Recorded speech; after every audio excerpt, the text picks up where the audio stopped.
जय हिंद दोस्तों, स्वागत है आप सभी का एक बार फिर से BK study corner YouTube channel पर। आइए मेरे भाई, आप सभी डेली स्टूडेंट के लिए लेकर आए आपका अगला हिंदी का क्लास। और ये जो है प्रैक्टिस सेट हम लोग का 34वां होने वाला है। पीछे हम लोग 33 कवर कर चुके हैं। पिछला क्लास था जीके जीएस का होमवर्क के रूप में आपसे पूछे थे कि राज्यसभा का जो सभापति होता है वो कौन होता है।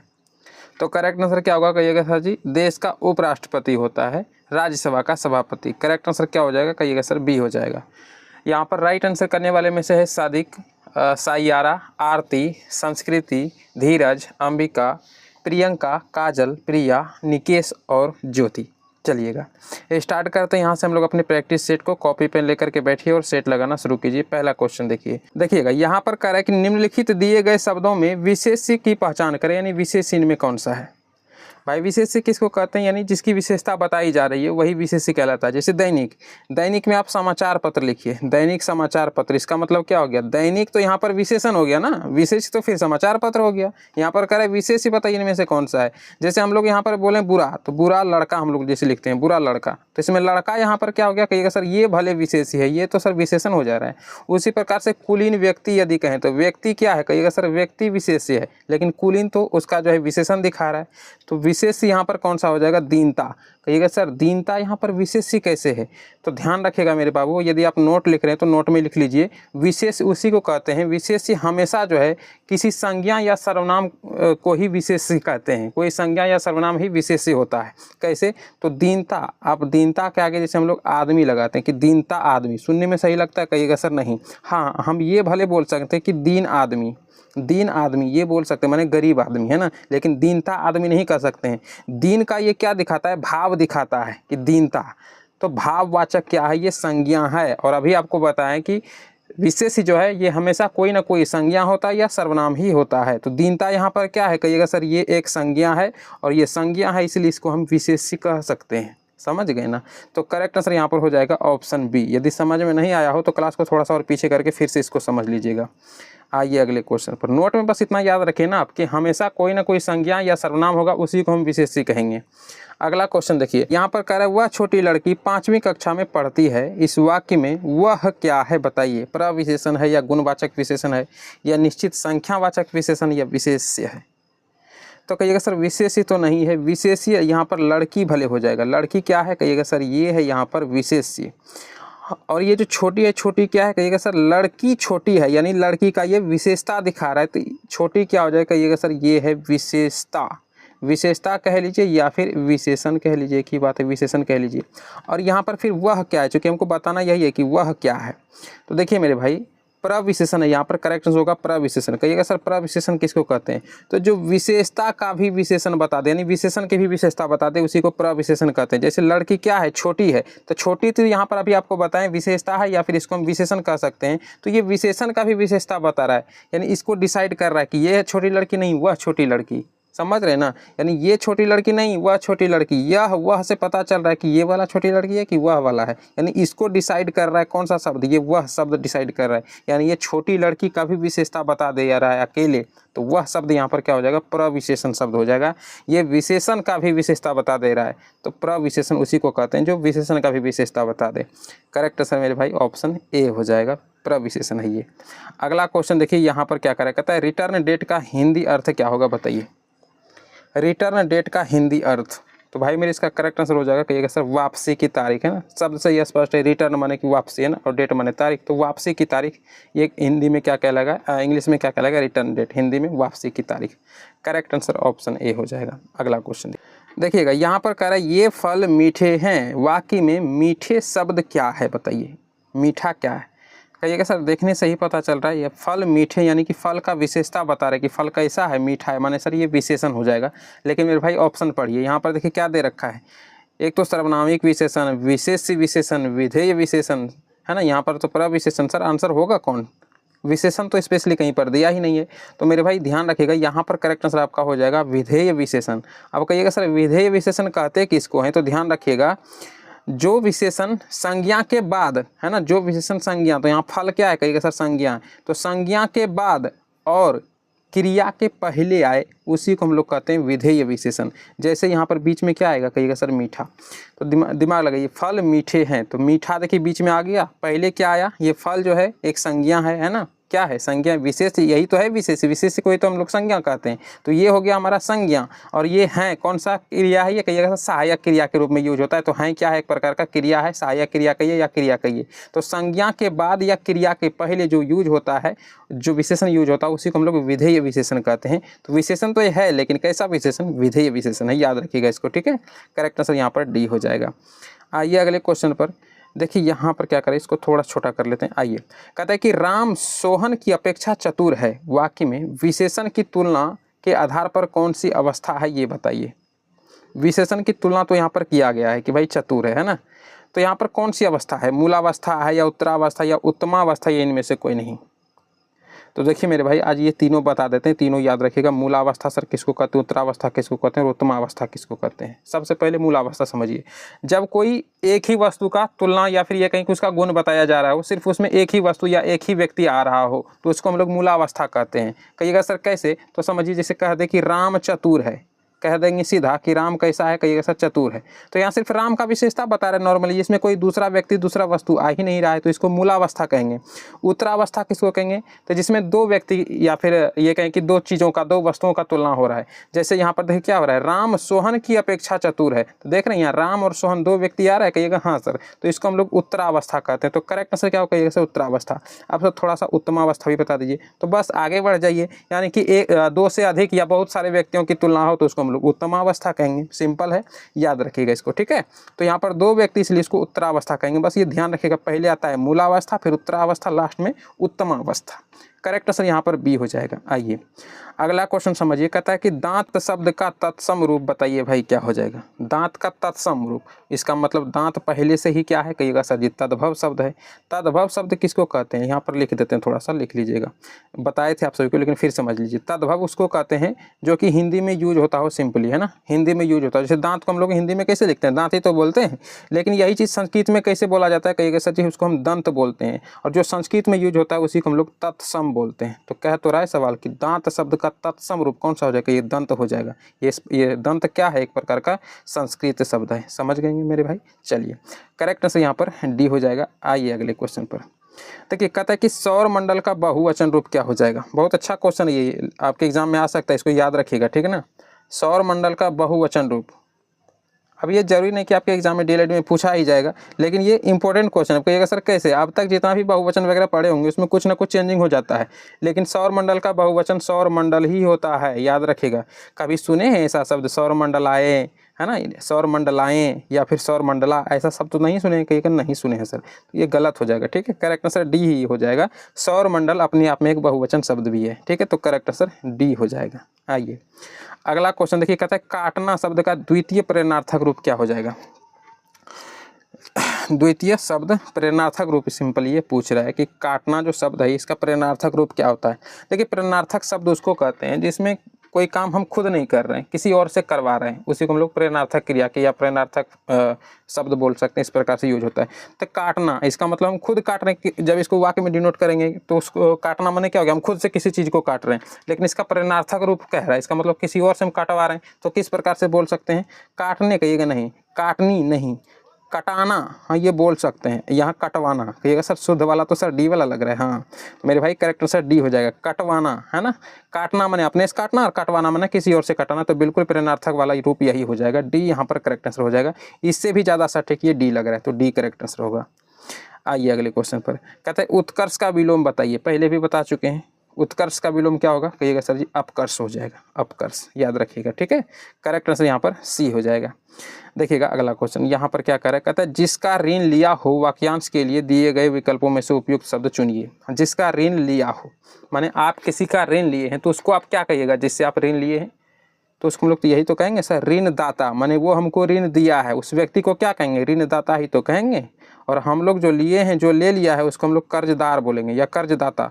दाता तो फिर शब्द आएगा ही नहीं, कर्जदार बोलेंगे, माने उसका हम पैसा रखते हैं तो कर्जदार बोलेंगे। कर्जदाता माने देने वाला होता है, तो कर्ज कोई देने वाला थोड़ी होता है, कर्ज लेने वाला चीज़ होता है, तो ये शब्द नहीं होगा।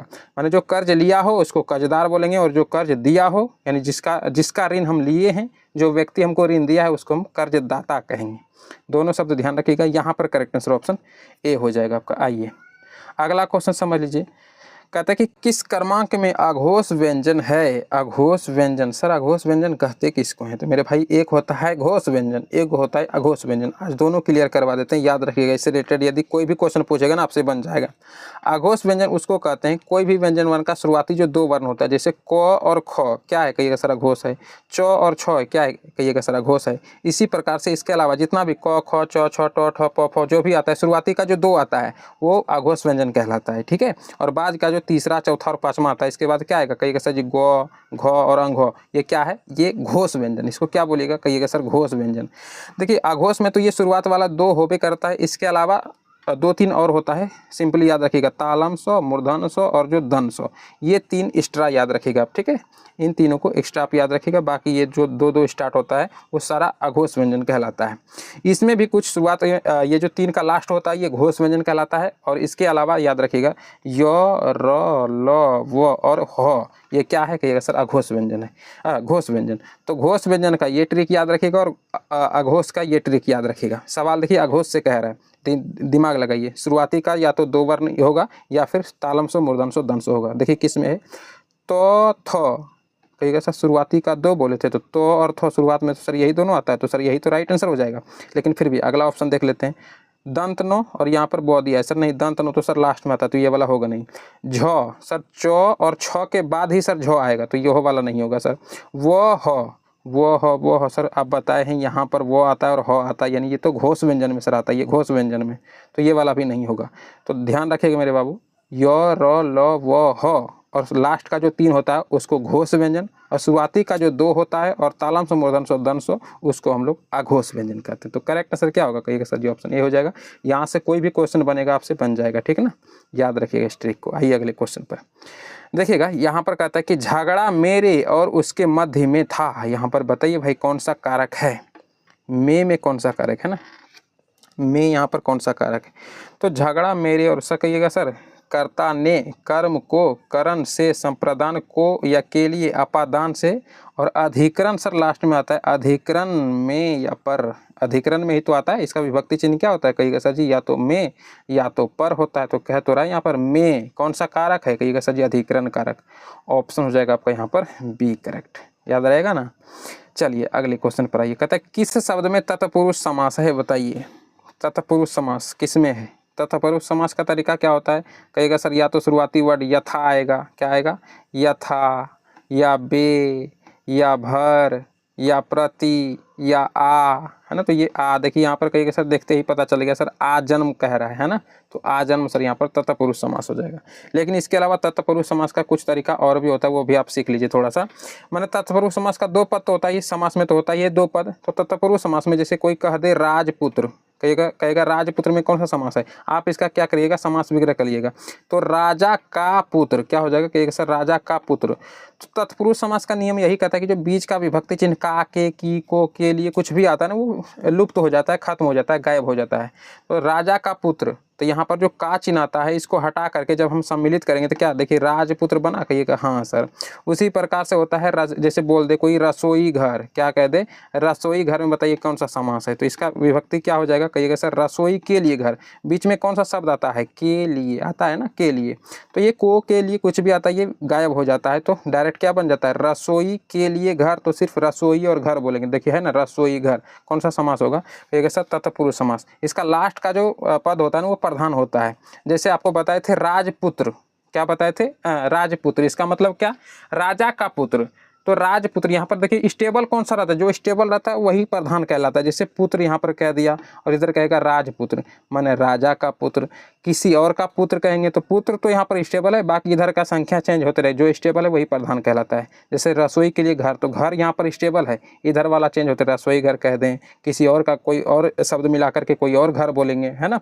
लेकिन जो घर होगा वो स्टेबल रहेगा, पुत्र यहाँ पर स्टेबल रहेगा। तो तत्पुरुष समास का यही नियम होता है। लास्ट का उत्तर का जो पद होता है वो प्रधान होता है और जो विभक्ति चिन्ह होता है वो गायब हो जाता है। इसके अलावा अभी जो आपको बताए थे यथा, बे, भर, प्रति और आ जो शब्द आता है ये इसी में आता है तत्पुरुष समास में। आ जन्म है तो इसी से बन जाएगा, कहिएगा से करेक्ट आंसर ऑप्शन ए हो जाएगा।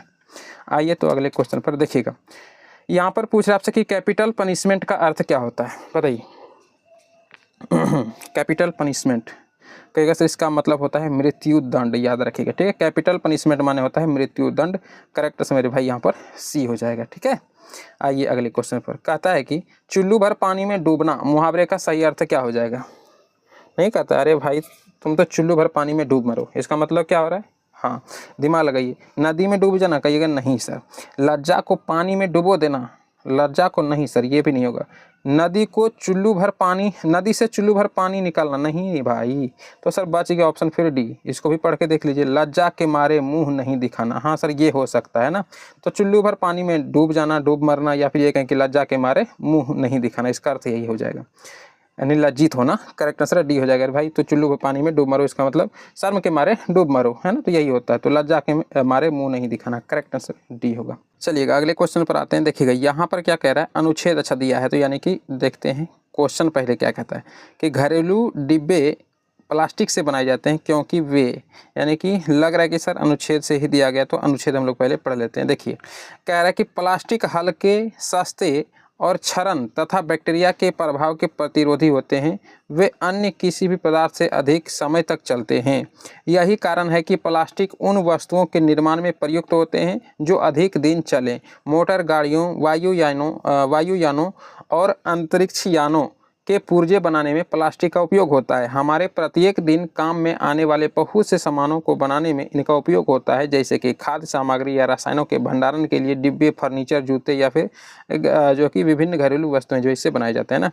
तो सवाल क्या कह रहा है, कहता है कि जो घरेलू डिब्बे या प्लास्टिक बनाए जाते हैं किस वजह से बनाए जाते हैं, जो कि प्लास्टिक से बनाए जाते हैं, क्या वजह है। तो हल्के और कीमती होते हैं, हल्के और कीमती, कहिएगा नहीं सर अभी पढ़े हल्के और सस्ते होते हैं, तो ये तो सर गलत है।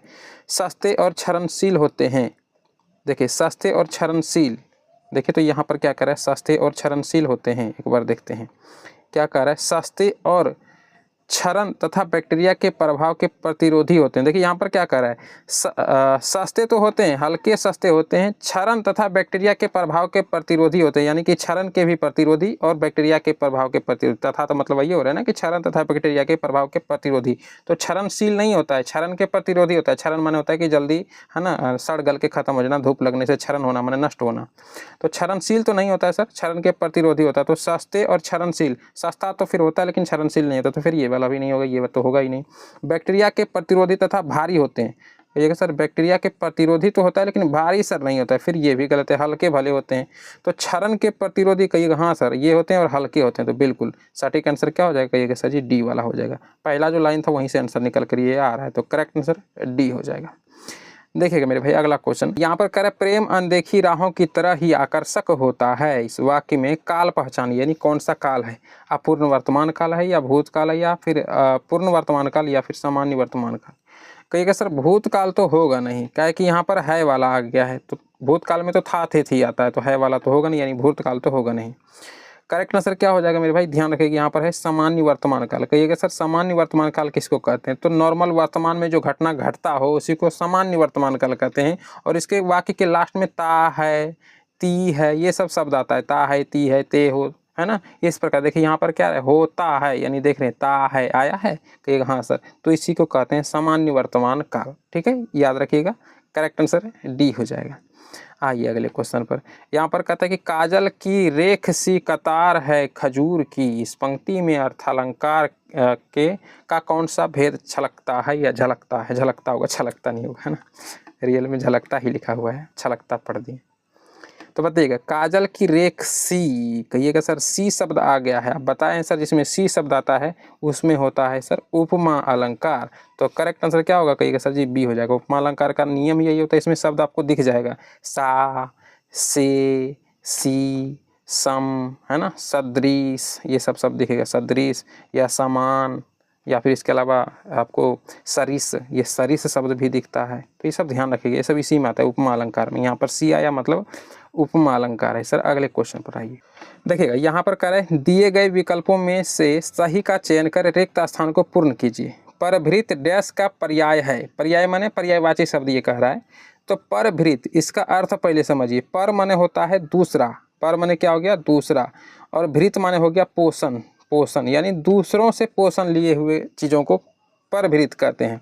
तो रंग यहाँ पर कहिएगा नहीं सर, और सांप भी नहीं होगा, बगुला भी नहीं होगा, यहाँ पर हो जाएगा कोयल। कहिएगा सर कोयल का ये पर्यायवाची कैसे है?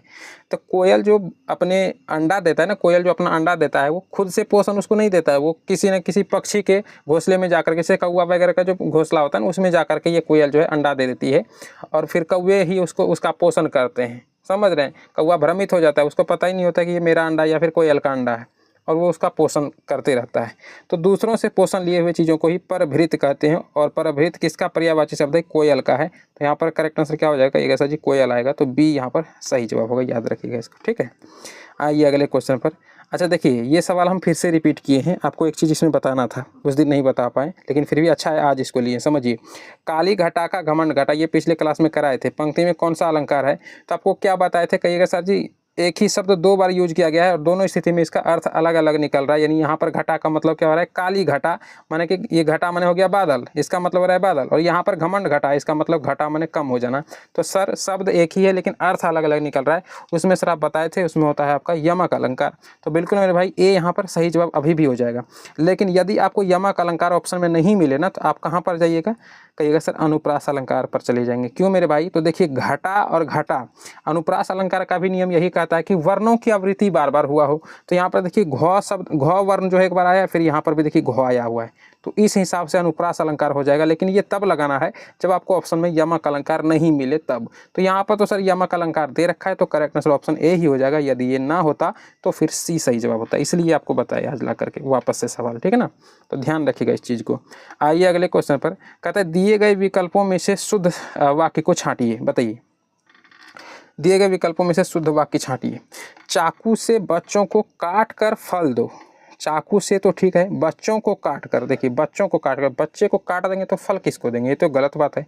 फल काट कर बच्चों को तो ऐसा होना चाहिए, तो सर ये गलत है। शुद्ध वाक्य यहाँ पर कह रहा है मेरे जूतों तुमसे अच्छे हैं। अच्छा, मेरे जूतों तुमसे अच्छे है, ये तो गलत है ना। मेरा जूता तुमसे अच्छा है ऐसा होना चाहिए, या मेरे जूते तुमसे अच्छे हैं, इस प्रकार से होना चाहिए थोड़ा थोड़ा। ये जूतों दे दिया यहाँ पर, फिर है कहता है, तो इस प्रकार तो पूरा राइमिंग बन ही नहीं रहा है, पूरा अशुद्ध लग रहा है, तो गलत है। वह शायद से आज आएगा, और गांधी जी ईश्वर के पक्के भक्त थे। तो देखिए मेरे भाई, कहिएगा सर वह शायद से आ जाएगा, वह शायद आ जाएगा, ये कहना थोड़ा सही रहता है। यहाँ से बिना मतलब का लगाया गया है, तो ये वाला भी गलत हो जाएगा। सबसे सटीक जवाब हो जाएगा ऑप्शन डी, गांधी जी ईश्वर के पक्के भक्त थे। ये वाक्य शुद्ध है, ठीक है। करेक्ट आंसर क्या हो जाएगा? डी। अगले क्वेश्चन पर आइए। देखिए यहाँ पर कह रहा है कि लोकायतन कृति के लिए सोवियत लैंड नेहरू पुरस्कार किसे दिया गया था? बताइए, लोकायतन कृति के लिए सोवियत लैंड नेहरू पुरस्कार। कहिएगा सर करेक्ट आंसर हो जाएगा यहाँ पर सुमित्रा नंदन पंत। सबसे पहले तो यही ध्यान रखिएगा कि लोकायतन किसकी कृति है, किसने इसकी रचना की है, तो सुमित्रा नंदन पंत। इसके लिए इसको सोवियत लैंड नेहरू पुरस्कार भी दिया गया है, तो ध्यान रखिएगा सुमित्रा नंदन पंत को। आइए अगला क्वेश्चन कहता है किस शब्द का गण किस शब्द में गण का जो हम प्रयोग करेंगे तो बहुवचन नहीं बनाया जा सकता है? तो भक्त में आप गण जोड़िए, कहिएगा भक्त गण, सर बहुवचन बन गया है ना। नेता में गण जोड़ दीजिए, नेता गण होता है सर, ये भी बहुवचन बन गया। शिक्षक में गण जोड़िए, शिक्षक गण, सर ये भी सुने हैं, लेकिन देवी गण कभी सुने हैं? कहिएगा सर देवी गण तो नहीं सुने हैं, तो ये वाला होगा भी नहीं। तो करेक्ट आंसर यही वाला तो हो जाएगा। कह रहा है कि कौन सा नहीं है यहाँ पर, है ना, कि किसका गण का उपयोग करके कौन सा हम बहुवचन नहीं बना सकते हैं, तो डी में हम नहीं बना सकते हैं। आइए अगले क्वेश्चन पर। यहाँ पर कहता है कि जहाँ उपमेय का निषेध करके उपमान का आरोप किया जाए वहाँ पर होता है कौन सा अलंकार? उपमान किसको कहते हैं? मान माने जिसको मान करके हम तुलना कर रहे हैं, और उपमेय माने जिसका तुलना कर रहे हैं। तो मान माने हो गया जिससे तुलना कर रहे हैं, और उपमेय माने जिसका तुलना, हम जिस वस्तु का तुलना हम कर रहे हैं। लेकिन इन दोनों के बीच में यदि निषेध का भाव आ रहा हो तो वहाँ पर कौन सा अलंकार होता है? ऑप्शन के अकॉर्डिंग कहिएगा सर अपनुहति अलंकार हो जाएगा। अपनुति या फिर अपनुहति भी कहीं पर लिखा होता है, अपनुहति अलंकार। तो करेक्ट आंसर हमारे बाबू डी सी हो जाएगा यहाँ पर, ध्यान रखेगा इसको, ठीक है। उपमेय और उपमान के बीच में यदि निषेध का भाव आ रहा हो तो। आइए लास्ट क्वेश्चन देखिए यहाँ पर क्या कह रहा है। जिस छंद के पहले तथा तीसरे चरणों में 13-13 और दूसरे तथा चौथे चरणों में 11-11 मात्राएं होती है, वह छंद क्या कहलाता है? कौन सा छंद कहलाता है? तो मेरे भाई नॉर्मल समझिए, जैसे आप लोग कविता भी पढ़ते होंगे, देखिएगा उसमें 4 लाइन होता है ना, तो यहाँ पर वही कह रहा है कि पहले और तीसरे चरणों में, माने इस वाले में और इस वाले में हो गया ये पहला और तीसरा, तो कहिएगा हाँ सर। तो इसमें भी 13 मात्रा और इसमें भी 13 मात्रा हो, और इस वाले दूसरे और चौथे में देखिए, कर दूसरे और चौथे में, ये वाला में दूसरे और चौथे में इसमें भी 11 मात्रा और इसमें भी 11 मात्रा हो, तो उसको हम लोग क्या कहते हैं, उस छंद को हम लोग क्या कहते हैं, कहिएगा सर उसको हम लोग कहते हैं दोहा। याद रखिएगा, उसको हम लोग क्या कहते हैं, दोहा कहते हैं। या फिर ये सवाल इस प्रकार से भी पूछा जा सकता है कि विषम चरणों में 13-13 मात्रा, विषम चरण नहीं हो गया, देखिए 1 और तीसरा ये क्या है, 1 और 3 विषम संख्या ही तो है, तो विषम चरण में 13-13 मात्रा, और सम चरणों में यानी इसमें 2 और 4 क्या है, कहिएगा सर 2 और 4 सम संख्या, तो सम चरणों में 11-11 मात्रा हो तो उसको हम क्या कहते हैं, उस छंद को हम लोग दोहा कहते हैं। सवाल इस प्रकार से भी पूछा जाता है, याद रखिएगा। करेक्ट आंसर मेरे भाई डी हो जाएगा। और लास्ट में आप सभी से होमवर्क बताइएगा, इसका आंसर क्या हो जाएगा। कह रहा है कि भाई बताइए पुरातन का विलोम शब्द क्या है, ये आपका PYQ क्वेश्चन है, यानी प्रीवियस ईयर क्वेश्चन है। पुरातन का विलोम कह रहा है, बताइए प्राचीन होगा, पुराना होगा, नवीन होगा या प्राचीन होगा। कमेंट करके आंसर बताना है। पिछला क्लास नहीं देखें तो डिस्क्रिप्शन में प्लेलिस्ट का लिंक मिल जाएगा, आप सभी को पूरा क्लास देख लीजिएगा, जितना भी क्लास अभी तक बताए हैं सारा उस प्लेलिस्ट में मिल जाएगा। और आप सभी फ्री में भी यदि PDF चाहते हैं तो डिस्क्रिप्शन में टेलीग्राम चैनल का भी लिंक दे देंगे, या फिर पिन कमेंट में भी मिल जाएगा, ज्वाइन कर लीजिएगा। फ्री में आपको ज्वाइन करना होता है, फ्री में ज्वाइन कर लीजिएगा, फ्री में PDF भी मिल जाता है आप सभी को क्लास का। मिलते हैं आपसे अगली क्लास में, तब तक के लिए जय हिंद मेरे भाई।